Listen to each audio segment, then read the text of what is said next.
90, mais avant cela, il y a une autre période qui a marqué l'Algérie, c'est cette lutte pour l'indépendance et il y a une date, le 11 décembre 1960. Qu'est-ce qu'elle représente cette date? Alors, le 11 décembre 1960, du point de vue sur le plan militaire, la guerre d'Algérie est à peu près finie. Les maquis ont été réduits au minimum. La bataille d'Alger, au prix d'énormes tortures et de violences, a été gagnée, entre guillemets, en tout cas militairement. Et le GPRA, le gouvernement provisoire de la République algérienne installé à Tunis, a une aura déjà internationale. De la Chine aux États-Unis. Et en même temps, le gouvernement du général de Gaulle entamait des pourparlers exploratoires avec le FLN. Donc, l'idée de l'indépendance algérienne était déjà inéluctable. Simplement, les guéguerres entre Algériens, entre le GPRA et le bras militaire du FLN dans les pays voisins, en Tunisie et au Maroc, commençaient à faire du grabuge. Et le 11 décembre 1960, c'est d'une certaine manière la population qui descend. Est-ce qu'elle a été activée par des réseaux dormants du FLN ou est-ce que c'est spontané? De cela, nous attendons les archives du FLN qui sont toujours inaccessibles. Mais toujours est-il, le peuple a montré que l'aspiration pour l'indépendance était inexorable. Et justement, 60 ans après Slimane incite, un livre et un film documentaire reprend ce thème au travers de divers témoignages. Un projet signé Mathieu Rigouste. Bonsoir, vous êtes chercheur en sciences sociales. On va regarder un extrait de votre doc, Un seul héros, le peuple, et on revient vers vous. À un moment donné, on a compris qu'on s'acheminait vers l'indépendance et à ce moment-là, les gens n'ont plus attendu. C'est du spontané et pas du spontané en même temps. Parce qu'il a bien fallu quand même quelques personnes, les premières, qui sont sorties pour entraîner toutes les autres derrière.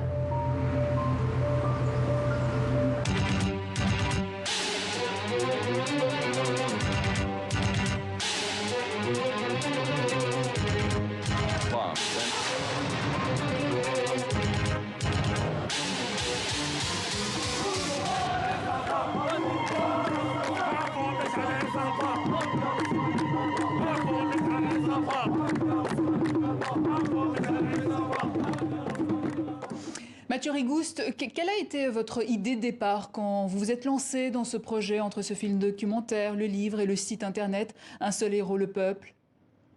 Alors, l'idée de départ, c'était en lien avec mon travail sur l'histoire et la sociologie du système sécuritaire, où bon, j'ai pour fil rouge de suivre l'évolution des doctrines de contre-insurrection. Et donc, quand on travaille sur ces doctrines-là, sur cette histoire-là, on connaît l'histoire de la dite bataille d'Alger. Et on connaît beaucoup moins cet événement. On parle souvent du 11 décembre, mais du coup, quand on creuse, on se rend compte que c'est 3 semaines de soulèvement à travers toute l'Algérie et qu'ont lieu 3 ans après la bataille d'Alger, qui était censée, selon l'armée française, en avoir terminé définitivement avec la résistance algérienne. Et donc, ces événements qui viennent montrer que 3 ans plus tard, on a une sortie en masse des classes populaires, les plus misérables, qui s'affrontent à la police, à l'armée française, et qui débordent à la fois la contre-insurrection et l'ordre colonial lui-même.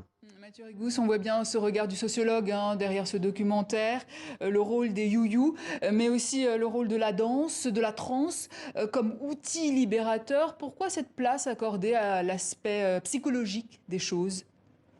Alors, moi, j'avais pas du tout prévu, c'est les témoins, c'est les participantes et les participants de ces manifestations à cette époque-là que j'ai retrouvé au cours de cette année de recherche, qui étaient souvent très jeunes à l'époque et qui racontent ça, qui parlent d'une transe collective, qui parlent de délire collectif, qui parlent d'avoir eu le sentiment de constituer un corps commun, et puis qui racontent l'importance, la puissance des you-you, qui racontent l'importance de la danse, des chants, du fait de pouvoir libérer son corps dans les quartiers qui jusqu'ici leur étaient interdits, de pouvoir occuper les rues, de pouvoir se réapproprier les villes et la société algérienne elle-même. Et justement, les témoignages, on le voit, sont nombreux, de très belles images d'archives également. Le rôle des enfants, des ados et des femmes dans cette libération de l'Algérie, vous vous y attendiez?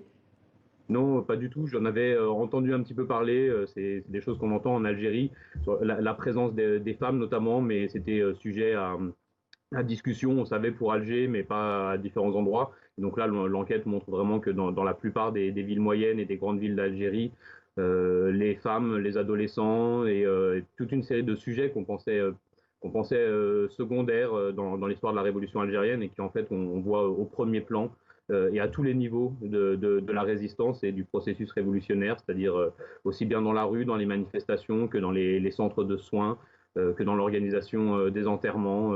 Voilà, à tous les niveaux de cette résistance, on trouve aussi les femmes et les adolescents avec un rôle fondamental. Mathieu Rigouste, merci. Je rappelle que vous êtes à l'origine du projet Un seul héros, le peuple. Merci également à vous, Slimane Zeguidour, éditorialiste à TV5 Monde.